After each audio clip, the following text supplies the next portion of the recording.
Thank you so much for joining us here on CPA Academy. This is About Us Go with CPA Academy. My pleasure to welcome you to this presentation. We're excited that so many people are joining us for today's course.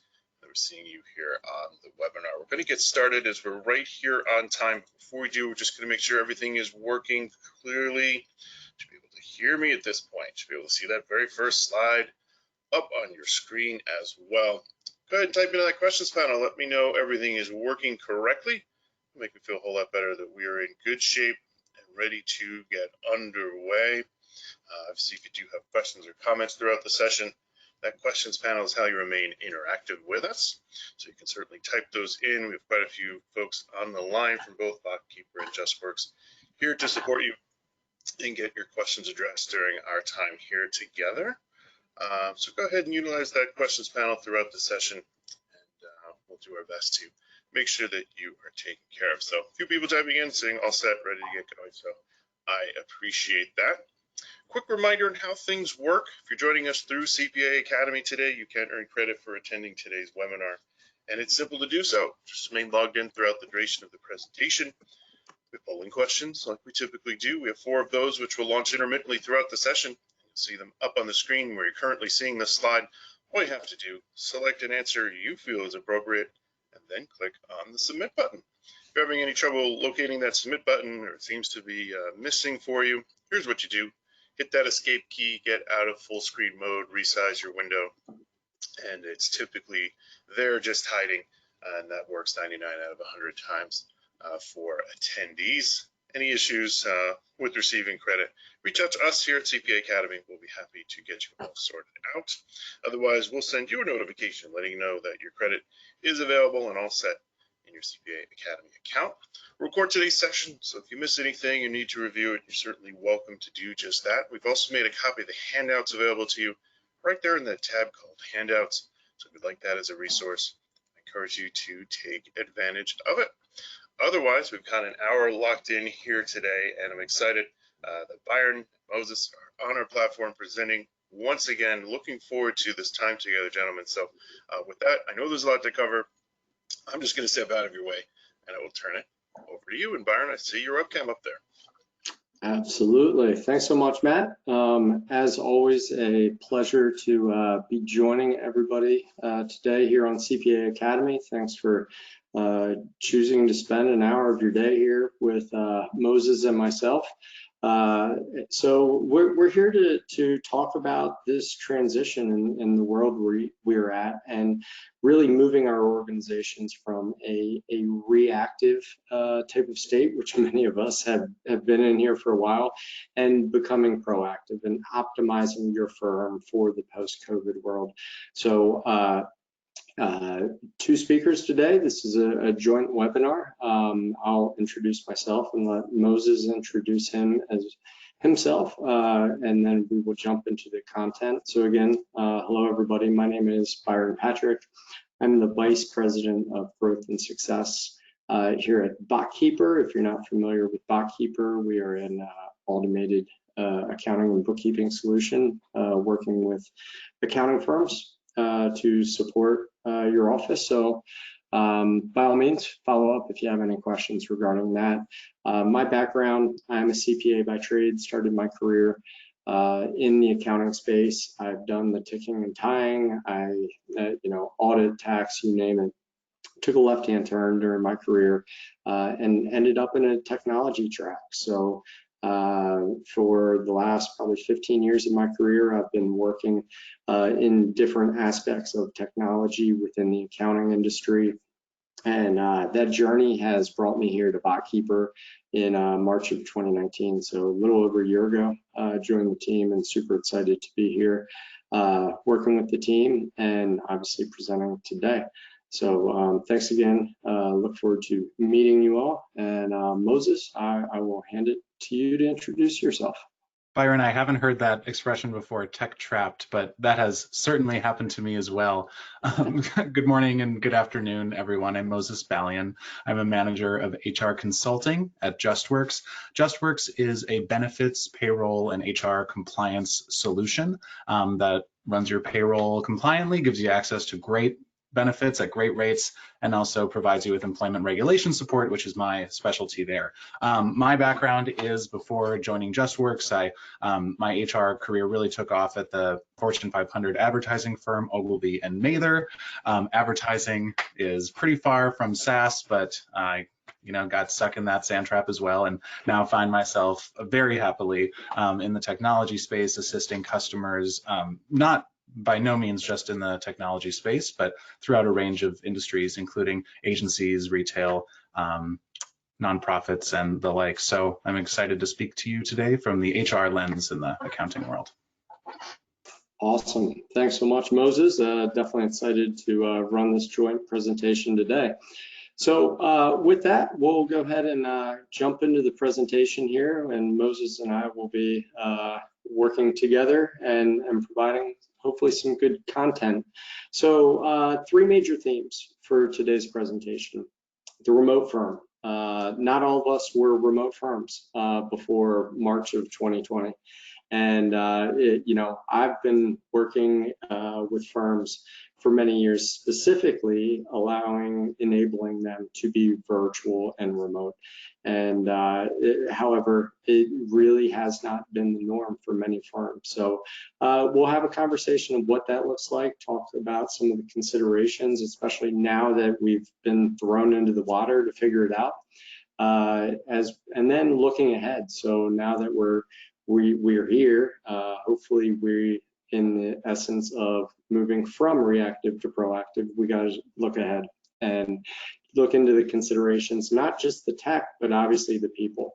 The tech is no good without the people, so we're going to make sure that we're also taking care of the people and hopefully leveraging the technology to enable some of that. And returning to work, our offices. I'm here in the state of Maryland. We've actually hit phase 2 of release.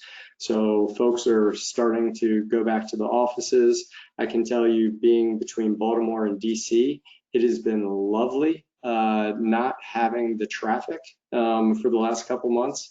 But it is clear that the congestion and traffic is definitely firing up. So that returning to work and some of maybe the considerations, some of the things we've learned over the last couple months that we're going to be talking about.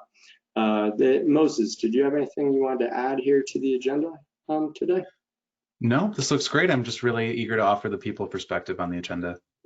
Outstanding. Very good. So the remote firm. And as I said, virtual or remote working for accounting firms, many have embraced it. Many are embracing it now and just figuring out this new reality and a lot of the challenges that it has created that probably we haven't thought about in our prior organization. Never before, when thinking about disasters and business disruptions, had we envisioned something like a scenario where the business, the office is functional, but we just can't go to it. So, the environment is changing, and it's created a lot of considerations that we need to be thinking about as we explore this world. So looking at current processes within your organization, I think one of the interesting things that has opened up a lot of eyes for a lot of organizations, and I should have mentioned this during my bio. I speak to firms, multiple firms, every single day, and I'm hearing about the challenges and the things that the firms are working with. And one of the things that's been interesting is existing processes that the firm had within the walls, confines of their office that really seem to be mission critical processes, whether it's a sign-in sheet or a mail log sheet, and how now in a remote world, these manual or analog processes, we're not able to do them, but yet we still seem to survive, and we found ways to work with them. So taking a hard look at those processes that maybe are more of an analog or manual process, and seeing are we just doing them because we did it yesterday, so we're supposed to do it tomorrow? Or are there maybe alternative or more efficient ways that we can do that it definitely comes into place with communication as well. We're on, webinar platform right now. Obviously, Zoom, we've all seen, has had an incredible adoption rate, as well as Microsoft Teams and various other communication platforms for having conversations. And it's been interesting also to see, I've worked remote for many years, and Zoom has been a go-to meeting platform. However, the video aspect has probably been a very low adoption. Generally speaking, I've normally been one of a few that will go on video by default. But with this transition to the new communication platform and that face-to-face, I've definitely seen a significant increase in the amount of video adoption that's actually being used in these platforms. So, which has a lot of value for these conversations, and obviously working with your staff and your teams and seeing each other in these various platforms. The additional platforms, Microsoft Teams or Slack, also create additional channels, and probably many of you have seen what has become kind of an explosion with respect to the multiple mediums in which you're communicating. I bet text messaging has probably increased internally, and then like potentially Slack or Teams if you're using that. If you're using Salesforce, there's Chatter, and then there's email, and then there's actual phones that people actually dial sometimes. So it's probably created a lot of challenges for, maybe we need to set some specific policies around when each of these communication mediums are appropriate for handling within the organization, and thinking about those types of scenarios. Byron, if I could chime in, I think from what I've witnessed from a work-life balance perspective, the new environment has had a positive impact with respect to the bleeding over, the blurred lines between work and home. People have had to create new delineations where they didn't have them before. So I can say in my own experience from colleagues and customers I speak to, the after work emails, finally, I feel comfortable putting up the boundary to say, that's an 8 a.m. problem, because I've already commuted home in my mind, right? And when we talk about these, Slack, that's what JustWorks uses. I think it's good, or these other technology solutions, that is purely in line with the essence of our program today, which is moving from reactive to proactive. And so I know in point one, you pointed to analog processes. Where were we over dependent on those? Those are that is an example of some of the more obvious questions that we have to tackle in being reactive.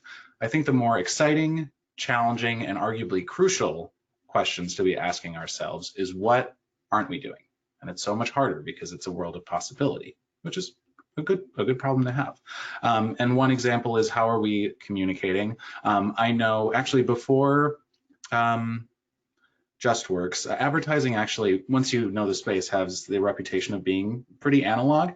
And at my agency, we didn't have chat or any semblance of chat. It was a very email-heavy organization, and actually, people were super quick to pick up their desk phone. You'd be surprised. I would just call up my colleague, my contemporary in Chicago, for example, in HR there, and be really quick to just voice chat live. So it's like, let's get creative. Maybe some outdated solutions are what we need, but consider the manner, and with what urgency employees need to be able to communicate with each other. I can't go over to Jane's desk and ask her a question anymore. So how do I do that now? At the same time, was that an effective use of time? Was that an undue interruption in her workflow? Was that actually working? And so these are the questions we need to ask ourselves as we dive into the new reality of things. Yeah, those are all great points. And it was interesting. I had a thought this morning as I looked at my calendar and realized basically from 8 p.m. to 6 p.m. it is slotted with meetings. And in a pre-COVID world, oftentimes between meetings there would be potentially commuting time, which allowed for kind of that recharge or debrief after a meeting.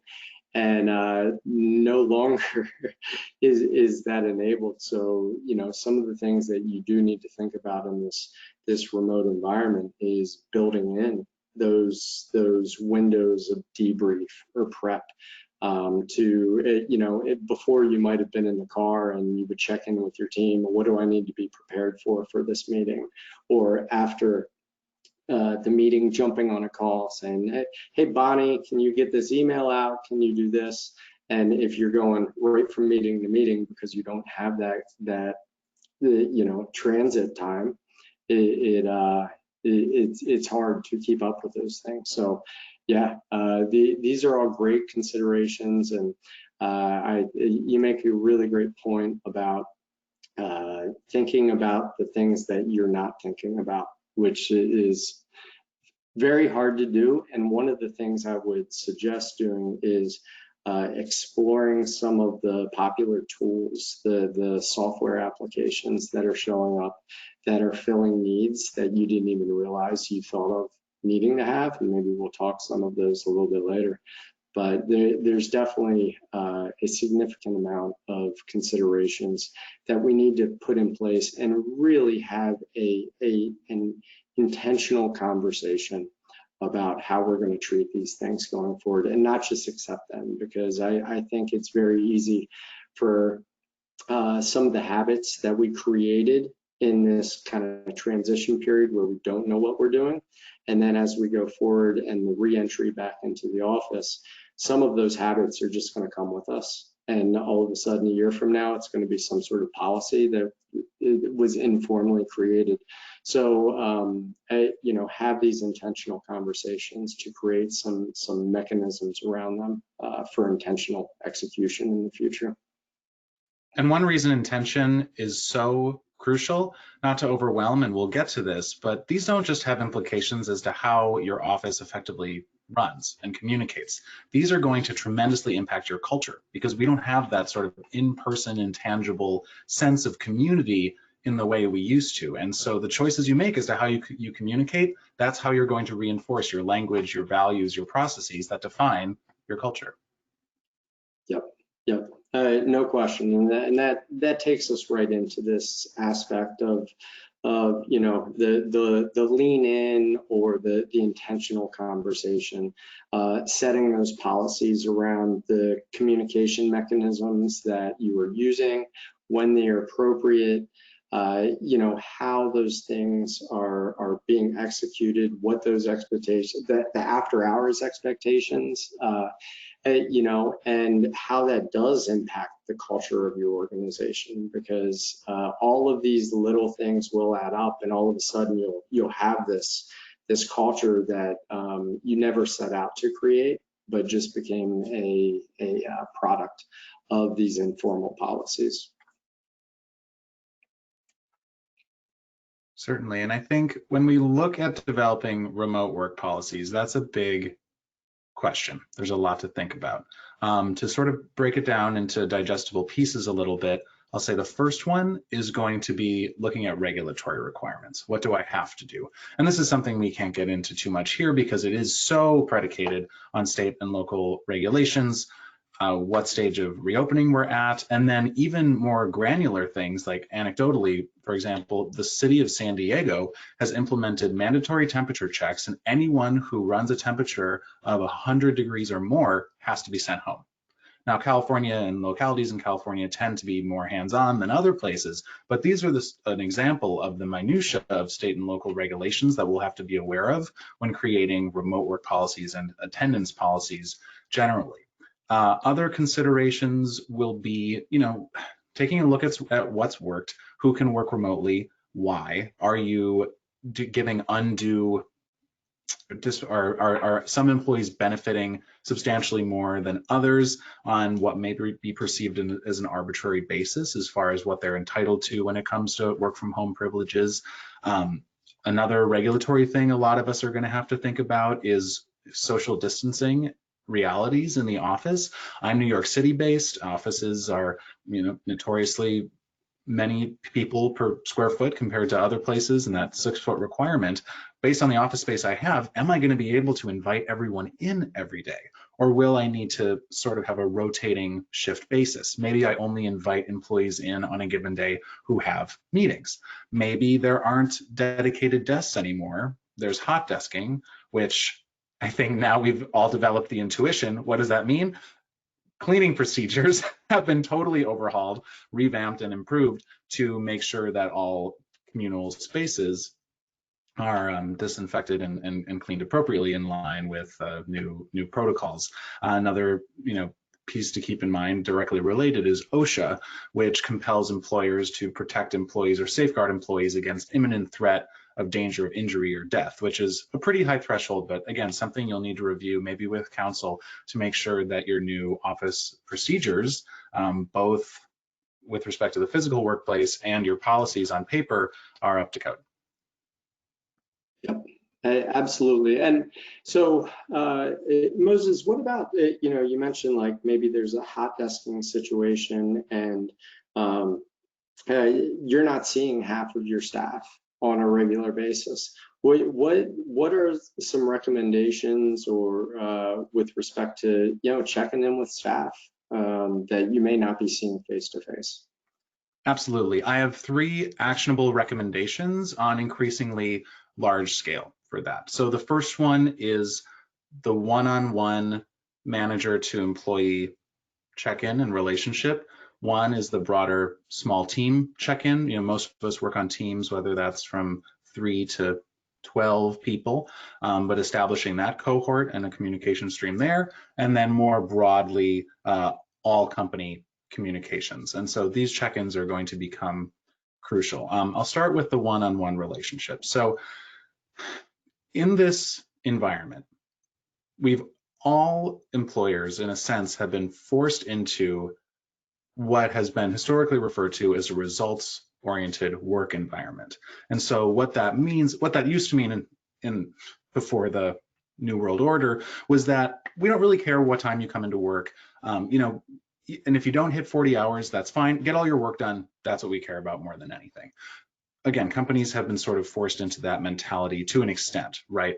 And so results have become more important than ever. No longer can you report to work right on time and not leave work too early, and that counts for something. That used to, I think there used to be the physical presence test that would say, if Billy is at his desk the entire day, you presume a certain minimum level or threshold of productivity, and we don't have that presumption anymore. So the one-on-one relationship between manager and report has become more crucial than ever. Now, we've talked, Byron, about how that isn't always the dynamic in CPA firms, and so I want to get to that a little bit later on when we talk about structure.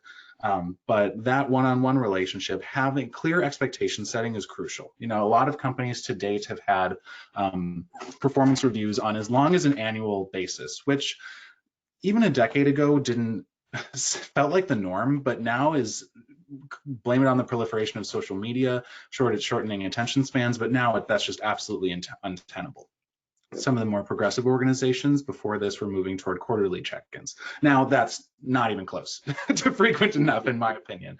So we're moving in the direction of more frequent, more informal check-ins with expectation setting, and I recommend as frequently as once a week. I have a one-on-one with my manager every Wednesday, and we establish, what are the benchmarks that I have to hit, what are the performance expectations, and just what are the tasks, purely the tasks that I am setting out to accomplish over the given week. And having it on that cadence establishes the flexibility and the pivoting that you need. Maybe what you thought would be your goal 2 months out this week, next week, it might have gone in a total different direction. That might be off the table, or you need to get it done by Friday. It could change, and those frequent level of check-ins just afford a level of flexibility that we really need right now. For the broader team check-ins, I think this is most important just for maintaining and propagating culture more than anything.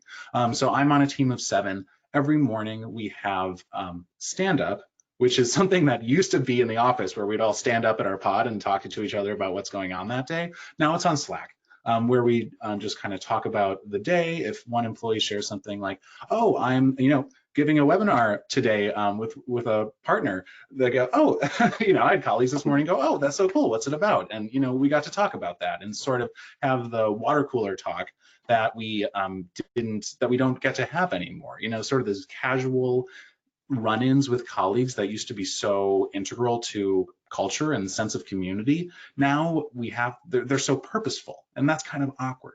There's a sense of purpose behind every interaction where before they might have been accidental. And so just creating space for more spontaneous interactions with colleagues really helps develop your sense of camaraderie with your folks.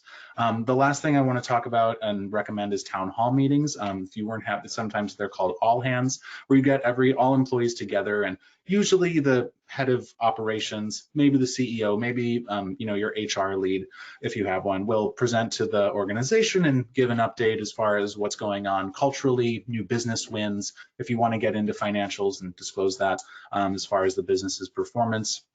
And then addressing any sort of elephants in the room. I mean, I think right now we have to shoot straight with our employees more than ever before, considering some of the staffing challenges we've encountered, layoffs and furloughs. And so just talking about contextualizing the future-oriented narrative of the business and taking that opportunity to just get everybody in a room. Yep, that's all great stuff. Before we move on here, sorry to interrupt, let's go ahead and launch our first polling question, if that's all right. So that was up and going. Just a reminder, if you do have questions for us during the session, go ahead and utilize that questions panel. Keep an eye on those. See that a few comments coming in here. If you have questions, certainly we can look toward those. So poll number 1, what is the biggest threat to your business growth? Give this about a minute or so to put in a result. Again, just need to put in a response here. Polls are part of the credit process, even if you're not here for that.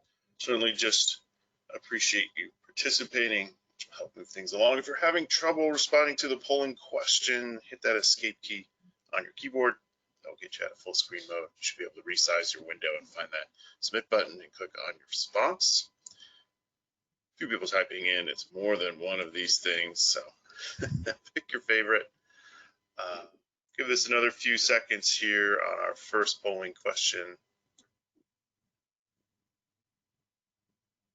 All right, let's go ahead and close it down. And gentlemen, we are back to you. Wonderful, wonderful. Yep, there we go. Yep. Thank you so much. So that was interesting. So the question is, what is the biggest threat to your growth in the future? And there seems to be a lot of bandwidth concerns there, which tells me that there's a lot of demand and optimism for the future. So I think that's great. And then, looks like almost a tie between retaining staff without losing productivity and having the wrong foundation as a tie. So wonderful, thank you all, and we'll definitely make sure to keep up with those poll questions going forward. So the second part of the presentation, facing the reality of what's next, recent changes, long-term effects, and new paths forward. So there are a number of implications to that. Related to the morale, options for changes in staffing.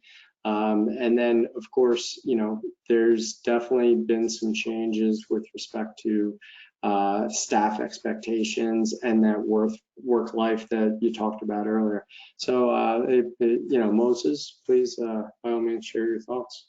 Certainly. I think this is a great transition. I'm not even sure we planned this, but did that work nicely when I talked about town hall or all hands meetings going into our first implication here. So how do you keep morale up after staffing changes and layoffs? Certainly that, all office communication is going to be an excellent medium to do that, as is written communication by email. How do you actually do it? So there's been some really interesting research published lately on the concept of grief, anxiety, and how we process the uncertainty that we're all feeling. Naturally, as more information comes out, we're probably feeling a bit a little bit more on surer footing than we did 2 months ago, but there's still a lot in the business community that we don't know what's going to happen. And so with respect to keeping up morale, it's important not to grab the bull by the horns just to get bucked off the saddle. So we've surrendered a lot of control amidst this uncertainty, and people hate that. The market hates that, right? This loss of control. And so rather than trying to reassert it and fail, what we need to do is just foster a comfort with discomfort. And that's really hard.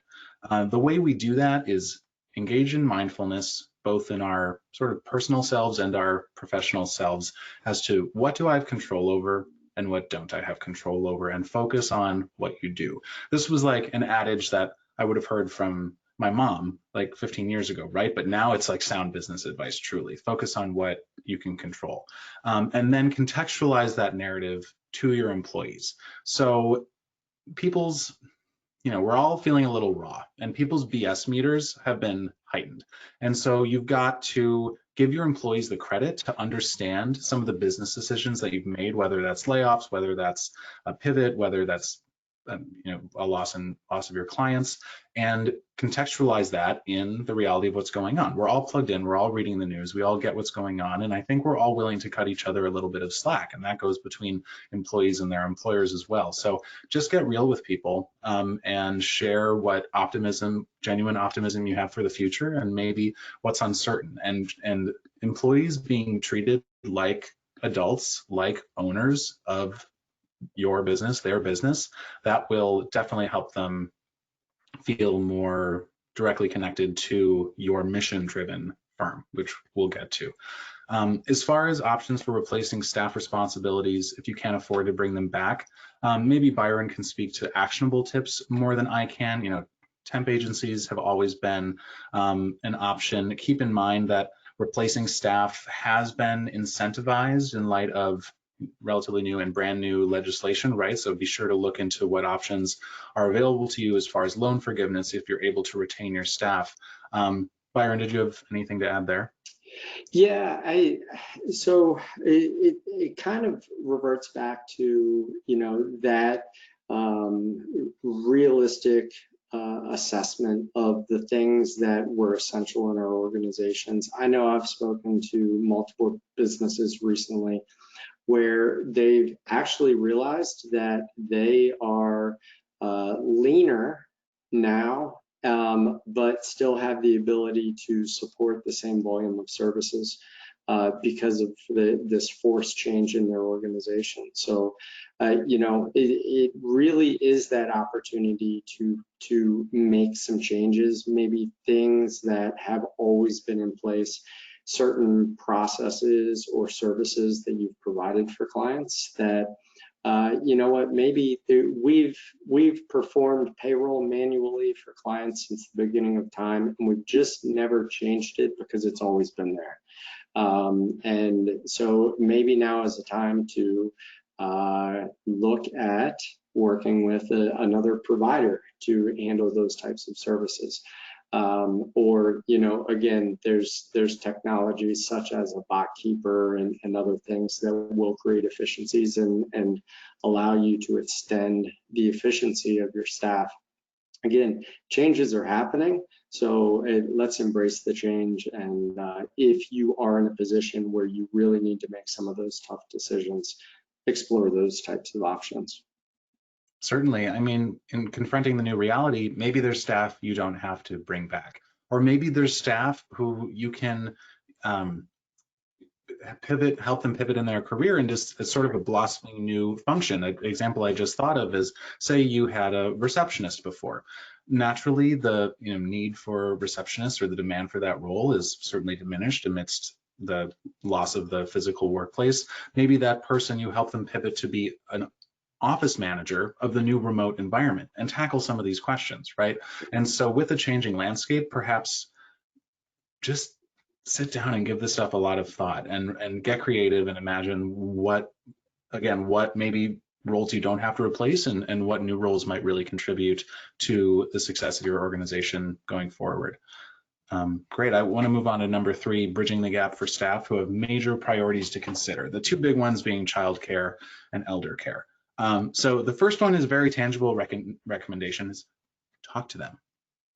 Talk to employees who you know are childcare providers, who you might be aware have other care responsibilities or other challenges. Pose an open question like, please, employees, come and approach a designated leader or HR representation if you have one to talk about how we can make this work for you. What have you learned about your own working style amidst this remote environment that you really liked? Did you discover that you're like really productive from 6 to 8 p.m. and you take a long lunch instead? Maybe that's something that we can capitalize on and take advantage of. So talk to people. And in talking to people, you'll not just discover where they've been mindful and maybe where they've learned that they can be more effective in their role, but you'll also uncover potential liability concerns, right? So when it comes to childcare, for example, some of this has been taken care of by legislation. So the Families First Coronavirus Response Act, for example, provides employees with the ability to be absent from work for certain childcare reasons like closing of a school or daycare. Now, here's an anecdote though where that gets more complicated. Childcare centers are reopening, but not everyone might send their child back. Not everyone might feel comfortable doing so. For example, what if because of a parent's work responsibilities, their parent, their mom, spends a good portion of time caring for their child. Their mom is in a sensitive group and really can't afford to be exposed to COVID-19, which the child could very well contract in the petri dishes that naturally are daycare centers. And so that might be a tough conversation that you should encourage and empower employees to have with you so that they can make this work and don't have to sacrifice their personal lives forcing them into the box of going back to the way things were. We need to look forward and not just try to go back to how things were. And also in uncovering some of these liabilities, for example, you might simply have employees over 65, for example, who have a bona fide reason not to be exposed to potential hazards in the workplace. Or somebody might have a compromised immune system, for example. And just by opening the door, you'll learn about like those 2 types of things, which are very actionable under the Americans with Disabilities Act, for one thing. And so you'll protect yourself against potential liability by just opening that door. Yep, no doubt. Good stuff. We're going to go ahead and launch another poll here as we're moving. So how are you thinking about the future for your firm? And be sure to get your answers in here so you can get your CPE credit.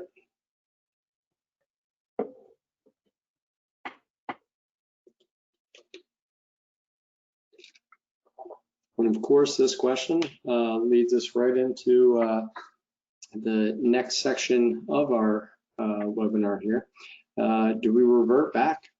Try to reset back to pre-COVID days, or is it time to really pave a new path forward and think about what's next? How can we do this different going forward? So we've got about 84% of the votes in. We'll give it a few more seconds here. I want to make sure everybody gets full credit for CPE, but so far it looks like the large majority of folks are definitely, planning for a mix of change to both the brick and mortar office and remote, with a second of I wasn't remote before, but really loving the remote environment. So good stuff here. I'm going to close it here in 5, 4, 3, 2, 1. Wonderful. So let's see. Is it time to revert back, or do we pave that new path forward?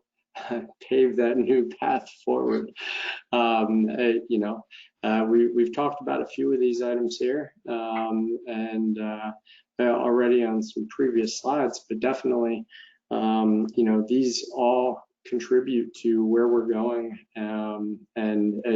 I think the HR conversation is certainly an interesting one because, I know at BotKeeper, we brought on a number of new staff here in the last 8 weeks, which they haven't come into the office to do it. So it definitely introduces some kind of new workflows that have to be identified. Certainly. And these are some tough questions to tackle. Do you rehire your furloughed staff? I think we touched on a bulk of that as far as identifying maybe what roles do not need to be reinstated, what's working for you. Have you been able to run leaner as effectively? Run a P&L on this stuff to see exactly where you need to revert back and where you can pave a new, maybe leaner path forward. As far as identifying inefficiencies, yeah, Byron, I mean, you're definitely going to be able to get more specific on this, but like, where can software replace what were previously manual tasks? There's some, really incredible work being done out there. For example, if I can plug JustWorks for a second, we have one just kind of run-of-the-mill but very helpful example is like our I-9 onboarding flow. For anyone who's familiar with Form I-9, you filled it out for every new job. But from the HR side, it's almost always on paper. It's almost always on paper, where the employee fills out their section in pen, the employer looks at their work authorization documentation, fills out their side in pen, then you scan it, maybe you put it in a filing cabinet. But for example, JustWorks has a solution where that's all online. That's all able to be completed right in the platform as far as the employee, and then kicked over to the employer requirements to fill that in. And so that's just one example of many, is look at software that relieves you not only of analog responsibilities, but makes the whole thing faster and more seamless and more compliant because you have the tracking all in one place. So do you have any other points of the software optimization, Brian? Well, absolutely, and I mean, we are a software company, so I will take a moment just to also give an example in a BotKeeper environment. So as I said, we are working with organizations to really power the bookkeeping processes, and what we've seen is by introducing BotKeeper into supporting bookkeeping processes, it is relieving sometimes up to 70% of the manual repeatable operations associated with the bookkeeping process. And if you're relieving that pressure on your staff for that large percentage of folks looking to having concerns with bandwidth for the future, obviously that supports the need to have that throughput. So, two great examples here. Certainly not the last of them, but definitely some really good examples. And I know we have two more polls here to squeeze in here before we wrap up, since we got excited there at the beginning. So I'm going to fire up the third poll here and make sure we get everything in here. And this relates to your HR department and or lack thereof. So great time for this question with what we're about to get into. So well played, Byron. Outstanding. And if you want to go ahead and get into it as everybody's answering this question, that'd be great. I'd love to, as these responses trickle in. It's so fun on this side to see how the allocations change as the tallies increase. It's pretty cool. Yeah, no question. So, all right, what the responses we'll be dealing with is, I have a dedicated HR department. Someone handles it, but also wears other hats. Boy, do I see that all the time among JustWorks customers. I'd say you have to get there's definitely a threshold that maybe I won't specify where you warrant a full-time HR professional on staff, but it's not 6 employees, I'll tell you that, right? It's larger than that. So would love to delve into that. I can't tell you how often I talk to recruiting professionals that are taking on the HR hats, so I'd love to get into that. Don't really have HR, partners oversee it. I also see that all the time, and this is all brand new territory, not much HR to speak of. So great, eager to see what the responses are. Yeah, absolutely. So we're at about 88%. I'll give you all about 10 more seconds here to get your votes in. But right now it's 40% dedicated HR department, 23% someone handles it, but also wears other pants, 22%. There's no one really dedicated, but there's a partner overseeing it. And 15% that this is brand new territory. So we'll go ahead and wrap that up. And let's see here. We're at 2:45. So I'm thinking, oh, we're doing perfect. So Moses, was there anything else that you wanted to add in there on the HR department? Really briefly, Byron, I'll sort of go through those 4 responses and speak to all of the individuals who chose one of those. Sure. So for the 40% of respondents that said, I have a dedicated HR department supervisor, awesome. You know, you don't need me right now as much of other folks do, so I'm just going to give you a pat on the back and say, you know, thank you for keeping my job secure and having appropriate representation at your firm. That's awesome. Okay, so for the tied second responses, someone handles it but wears other hats, or we don't really have it, the partners handle it. You're really on the right track. I am, you know, obligated to say, in the interest of my own job security, like, think about having a dedicated HR representative. For a lot of firms under 50 employees, I'd say like a 50% of one head is pretty perfect. So maybe if you work closely with another CPA firm, if you have a partner organization that you work really well with, consider splitting one HR person. Obviously, that person has access to very sensitive data, so make sure that you're not concerned about that, or that this person has been vetted and is of the utmost integrity. But I would say about half a headcount works really well, and so consider bringing that representation in-house. If you don't, no worries. There are so many outsourcing solutions out there, whether it's sort of the traditional HR outsourcing model where you engage a contractor, or sort of a temp through an HR specialized firm. Temp's not really the right word, but you know, sort of a specialist who swoops in, the Mary Poppins of sorts, and shows up some days and helps you get your ducks in order. That's great. It's just that there can be a bit of inconsistency there, in that it's not always going to be the same person, probably won't be, and also they're not like really invested and embedded in your organization, don't know your people as well. Maybe they've, you know, worked with CPA firms before, maybe they haven't. So consider someone who's specialized and is going to develop a vested interest in your people. Also, you know, consider a solution like JustWorks, which is a bit of a different model, or other PEOs. You know, I won't say that we're totally unique or totally a unicorn amongst our industry, but you know, a lot of the leading PEOs out there, JustWorks included, have HR consultancy arms. That is my job. That is what I do and why I'm speaking with you. And this is where you partner with a trusted HR advisor to assist you on really like a diagnostic basis. And this can work really, really well for some people, especially if you have like sort of really good HR sense, or you've been doing this for a long time, or you've partnered with HR at, you know, maybe a larger organization in the past, and you can walk the walk, but you can't talk the talk maybe. Just having a guardian angel on your shoulder to sort of help you use the right nomenclature, reorient you in space, and inform your decision making, that can really be the way to go.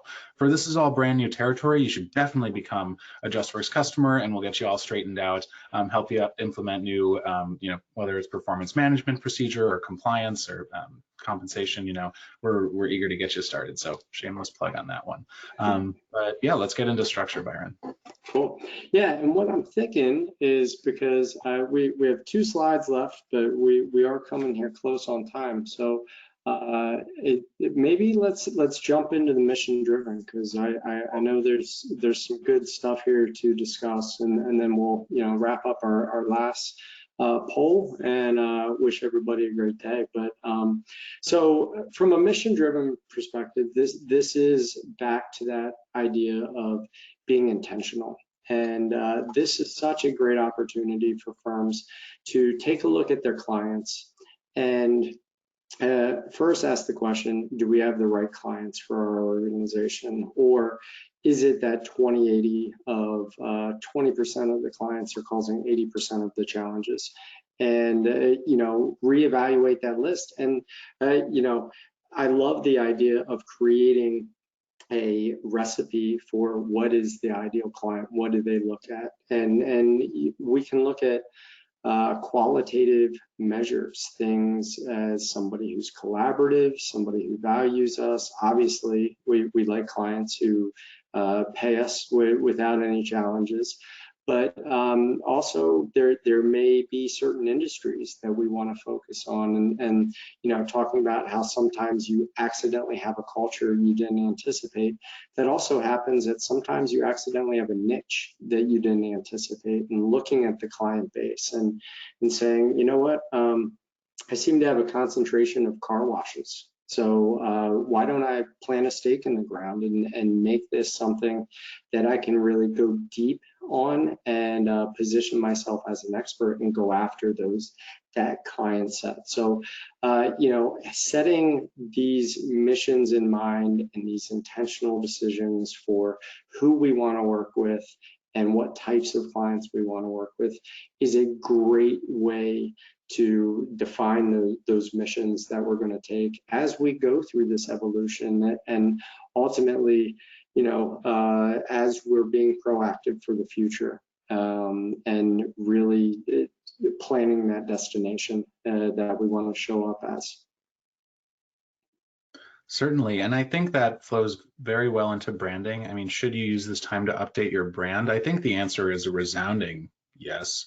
Consider, our reliance on technology and screen time has been turbocharged amidst current events. So maybe now's the time to engage a digital marketing firm and look to have an increased online presence in order to spur engagement among both customers and prospective clients. So yes, absolutely. Very much in line with current events. Do you want to infuse your brand with a social justice component?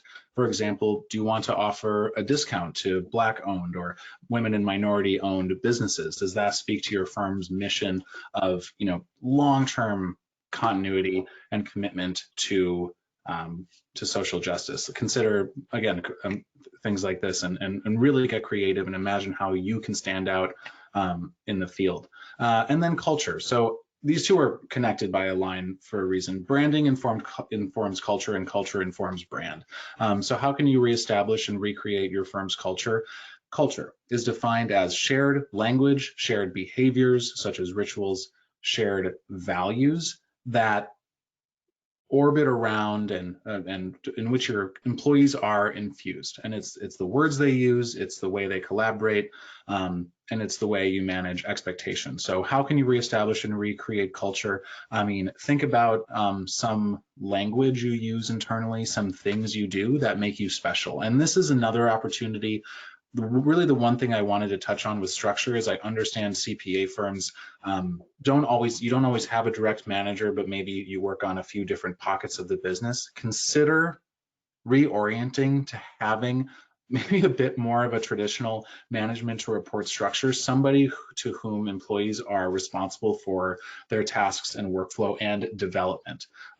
More than ever, this is going to be crucial for maintaining productivity amidst the remote work environment. So, and that shared language, culture, and ritual that you develop internally can inform your brand, promote that outward. JustWorks prides itself on being a service provider that you would want to be a customer of, to offer to your employees, right? Design forward, contemporary, and easy to use.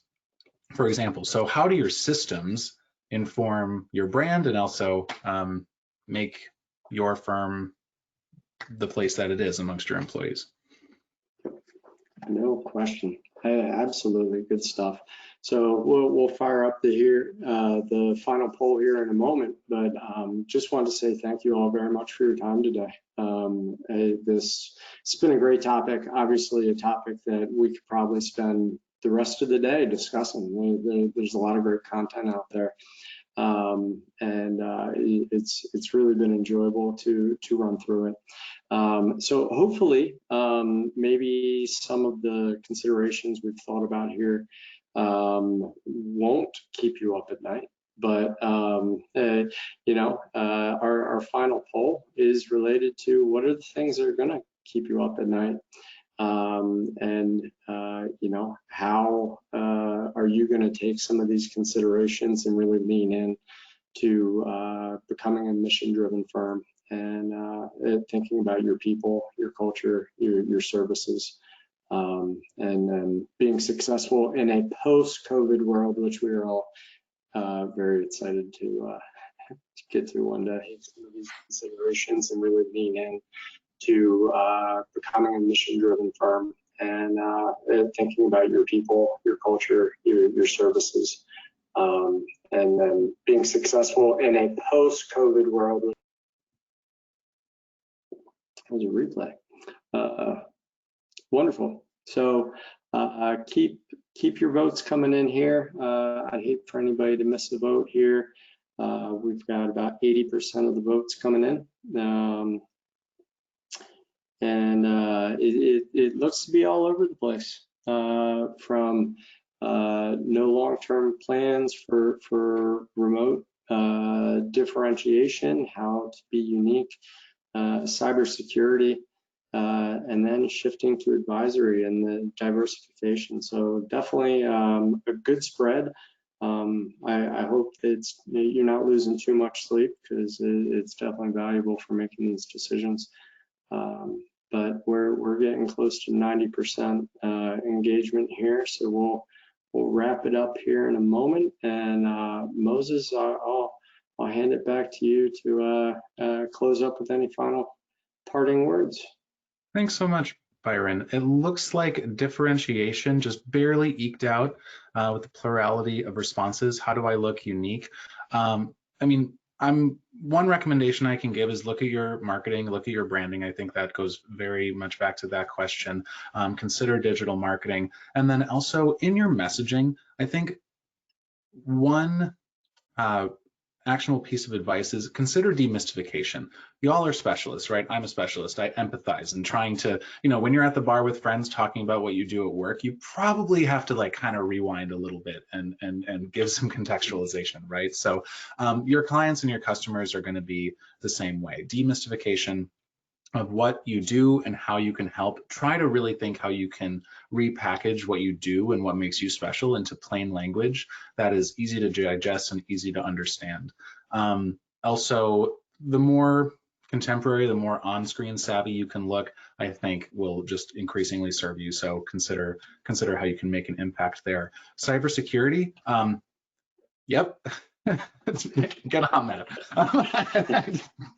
There are firms who, will offer you world-class support in that. So I hear you, especially with people working out of their homes. Maybe some of them are even working on personal computers. They don't have work-supplied laptops. Yeah, maybe, sort of reevaluate the tools and the equipment that you're offering employees to maintain cybersecurity. And then shifting to advisory services, diversification. I just learned yesterday about a new model, CAS. CAS.